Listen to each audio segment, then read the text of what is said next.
Hello, c'est Mike Imprezia. Ouais, et moi, tu me présentes pas? Ah ouais, excusez-moi. Lui c'est Spooky, c'est un petit fantôme qui squatte ma maison. D'ailleurs, je croyais qu'on s'était mis d'accord, tu devais pas intervenir quand je faisais mes vidéos. Ouais, mais je fais ce que je veux, et je t'emmerde. Bon, ok, c'est bon pour cette fois, mais t'interviens pas pendant la vidéo, s'il te plaît. Et on commence tout de suite avec la voisine. Un jeune homme habitait dans un immeuble. Une nuit, quelqu'un frappe à sa porte. Il se lève et va ouvrir. Une femme se tient là et lui demande si elle peut passer la nuit chez lui parce que son conjoint la frappe. Elle le rassure en lui disant qu'elle a appelé sa famille et qu'ils viendront la chercher demain matin à la première heure. Le jeune homme lui donne une couverture et lui propose de passer la nuit sur le sofa. À son réveil, la couverture est pliée sur le divan et la jeune femme est partie. Il se prépare et part travailler. Le soir suivant, on cogne de nouveau à sa porte. La même femme. Mais cette fois-ci, elle est marquée de coups au visage. Elle lui demande une seconde fois l'hospitalité.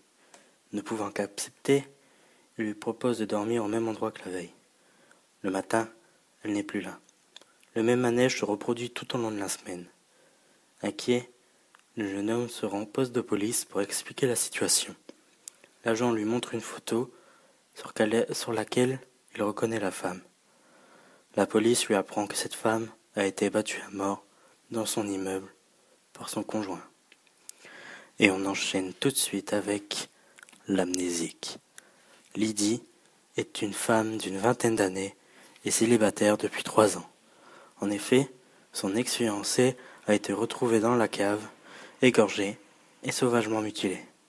Elle ne s'est jamais remise de sa mort, d'autant plus que le coupable n'a jamais été arrêté. Un soir, en voiture, elle rentre du supermarché, elle est perdue dans ses pensées et peu attentive sur la route. Soudain, elle aperçoit un jeune homme sur la chaussée, tente de freiner, mais il est déjà trop tard. Elle l'a renversé. Elle appelle les urgences qui l'emmènent à l'hôpital. Le jeune homme est dans le coma, rongé par la culpabilité. Lydie vient souvent le voir pour veiller et interroge le médecin sur son état. Après quelques mois, il sort du coma, mais il a perdu l'usage de la parole. Il est totalement amnésique. Lydie vient le voir tous les jours, l'aide à retrouver la parole. Plusieurs mois après l'accident, il sort de l'hôpital. Et ils continuent de se voir, s'invitent, et ils tombent follement amoureux. Ils finissent même par emménager ensemble. Lydie pense enfin avoir retrouvé le bonheur. Mais un jour, le jeune homme recouvre la mémoire en voyant une photo de l'ex-fiancée de Lydie. Mais pourquoi reconnaissait-il ce jeune homme, alors qu'il ne connaissait pas Lydie, ni personne de sa famille? Tout simplement car elle l'avait déjà croisé pour le tuer. Allez, salut, c'est déjà la fin de ces 2 petites légendes urbaines. N'hésitez pas à aimer la vidéo. Si vous aimez Spooky, dites-le moi aussi, car il est chiant, mais il est sympa, quoi. Alors je vous dis, bonne journée.